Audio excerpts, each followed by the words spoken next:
Today marks the 25th anniversary of the death of Thomas Sankara of Burkina Faso.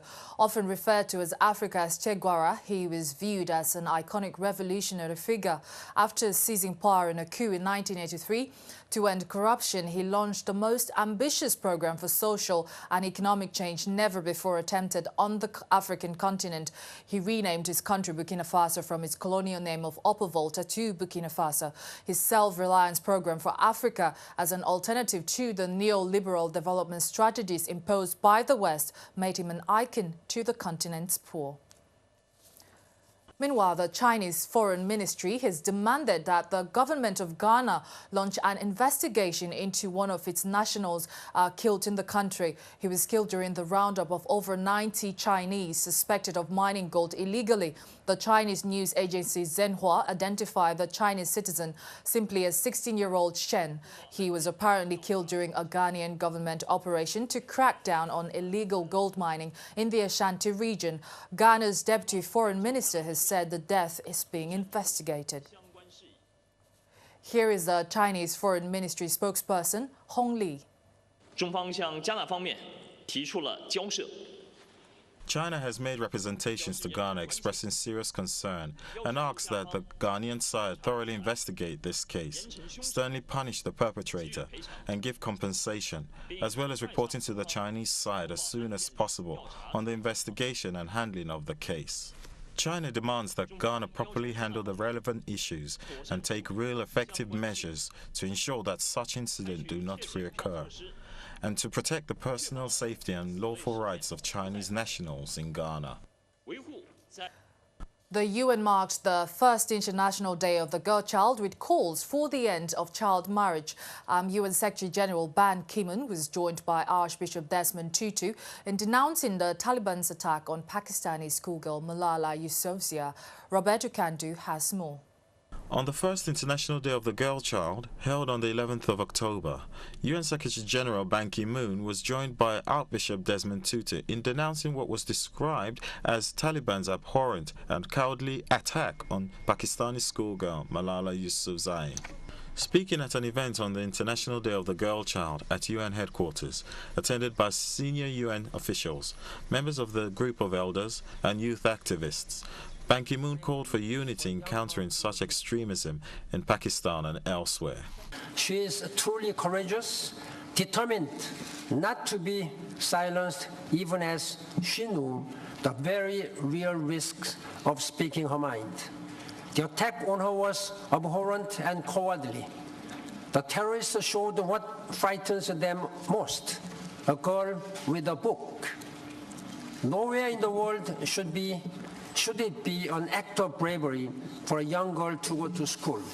With a press conference held at the UN headquarters on the Day of the Girl Child, Archbishop Desmond Tutu, who was devastated by the attack, had this to say. I can't imagine how anyone would be able to justify maiming a child for what might be regarded as sort of political reasons, that they want women to remain subjugated and really do not realize just how much we are losing. The International Day of the Girl Child was designated as the 11th of October by a resolution adopted by the UN General Assembly in December 2011 to recognize girls' rights and highlight the unique challenges girls face worldwide. The theme of this year's observance is ending child marriage. Holding up a new report released by the UN Population Fund, UNFPA, Tutu pointed to the girl on the title photo and expressed how these innocent girls are treated. These children who have to sleep with old men don't even know what we are going to be doing in bed. And it is vicious. And please, be committed and say, this is something we want to end. It is a cruelty. Former Irish President and Elders member Mary Robinson also expressed her concerns on the issue and used Niger as an example in the spotlight, where the rate of child marriage is one of the highest in the world. It is so significant and so symbolic and so important for girls in Niger, for girls around the world, that they are suddenly the centre of attention, important in their families and in their communities and in the future of their communities. According to the UN, approximately 70 young women today are married before the age of 18, which notes that child marriage denies a girl of her childhood, disrupts her education, limits her opportunities, increases her risk of being a victim of violence and abuse, and jeopardizes her health. The report calls on governments and leaders to end child marriage by enacting and enforcing national laws that raise the age of marriage to 18 for both boys and girls, using data to identify and target geographic hotspots which have high numbers of girls at risk of child marriage, expanding prevention programs that empower girls at risk of child marriage and address the root of causes underlying the practice, and mitigating the harmful impact of child marriage on girls. Meanwhile, the government of the Philippines has today signed an agreement with the largest Muslim rebel group in the country in order to bring peace. The peace deal allows for an autonomous region to be formed in the south of the country, which should put an end to over 40 years of conflict between government troops and the Moro Islamic Liberation Front. A plebiscite will be conducted in the Muslim-dominated areas in the south to determine how the new autonomous region should be mapped out. The peace deal was signed between President Benigno Aquino and Murad Ibrahim, the chairman of the Moro Islamic Liberation Front. Let's get some reactions from the President of the Philippines, the Moro Islamic Liberation Front chairman, and the Malaysian Prime Minister. We're fully supportive of this framework agreement. We know that there is much more that will need to be done, but it is an important first step. And we are sure that this will help open up a roadmap for business and an investment roadmap for Mindanao, which is long overdue. Back to Europe, where EU foreign ministers have agreed to increase sanctions on Iran and mount pressure on it to abandon its nuclear program. The ministers arrived in Luxembourg today with the intention of beefing up sanctions, as the true nature of Iran's nuclear program remains a cause for concern. Also on the agenda was a discussion on how to increase pressure on the Syrian regime.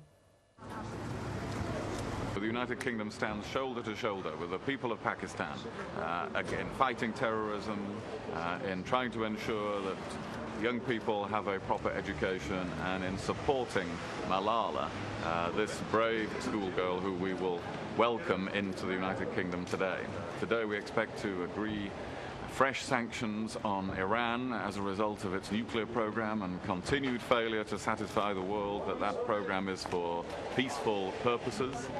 This is a sign of our resolve in the European Union that we will step up the pressure, we will intensify the pressure, and we will continue to do so over the coming months unless negotiations succeed. We remain open, of course, to the success of negotiations. And it's very, very important that Iran has sent a very strong signal from this European Union Foreign Affairs Council and from the member states that we want to see a negotiated agreement through this discussion of the E3+3, but we will continue to keep up the pressure.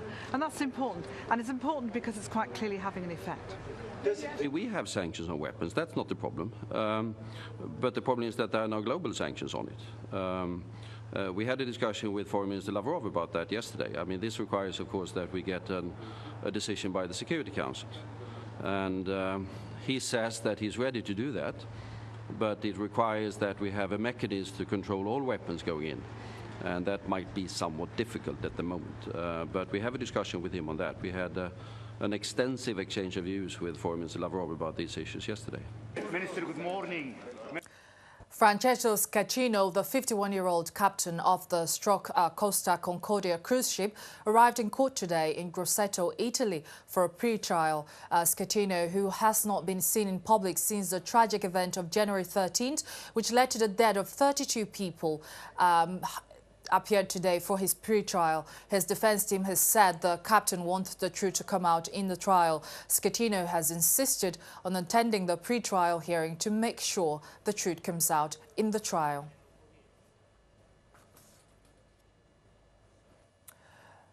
There are plans for British troops to be withdrawn, and thousands of them are to leave Afghanistan from next year, according to Defence Secretary Philip Hammond. Pressure has been mounting for Britain to end its involvement in the unpopular and costly war, which has left over 430 British troops dead. We're clear we're going to be out of the combat role by the end of 2014. In the meantime, we are training what is now a very much larger Afghan army and Afghan armed police. Do you really think they're going to be able to hold on against the Taliban after we've gone? Yes. Following my last visit to Afghanistan, that I detect a change in mood among the senior ISAF commanders, that it will now be possible to have a significant reduction in force numbers by the end of next year, after the next fighting season. And that is because of the evidence this year that as the US has withdrawn its surge, the Afghans have in fact stepped up to the plate and taken over those positions. Can you give us any sense of the numbers that you might talk about? Well, I would expect it to be significant, which means thousands, not hundreds. Yes. But I would not expect it to be the majority of our forces. Okay, so we're talking about something like 4,000, it sounds to me. That wouldn't be... Well, we will have, by the beginning of 2013, we'll have 9,000 troops there, and by the end of 2014, we'll have virtually none. So we can do the maths. I would expect there to be a significant step at the end of 2013. I know. A French chocolatier is asking chocolate lovers to vote for their favorite U.S. presidential candidate through chocolate voting. Luxury sweet maker Paris Chocolat has devised a way to make customers vote for their favorite candidate by purchasing a box of chocolate online. The presidential election 2012 chocolate box has dark chocolate medallions imprinted with the faces of Mitt Romney and Barack Obama. This is meant to entice chocoholics to choose their preferred candidate. The chocolate company earlier this year did same for the French presidential elections. In fact, the box is 100% chocolate.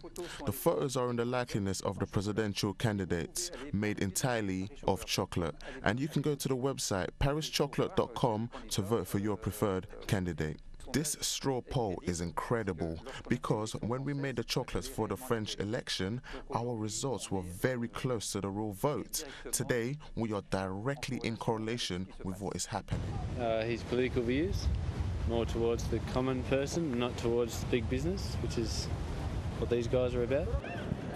For the American election, this means more to us than the actual people's faces eating the chocolate does, because it's the American election and we're Australian.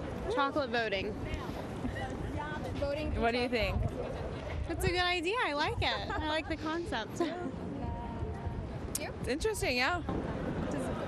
More delicious than regular voting? Yes, definitely. Well, that sounds like divine voting to me. Well, let's have a look again at our major headlines for tonight. The United Nations passes a resolution on northern Mali, which allows military intervention. But this cannot happen unless a detailed plan of operation is presented.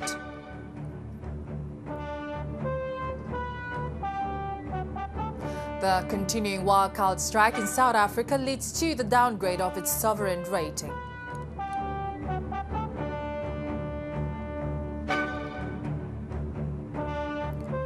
And Concordia captain Schettino appears in court for a pre-trial hearing in Grosseto, Tuscany.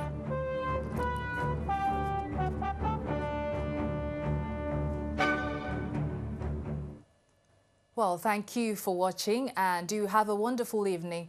Do not forget to visit www.voxafrica.co.uk/news for more updates. Goodbye.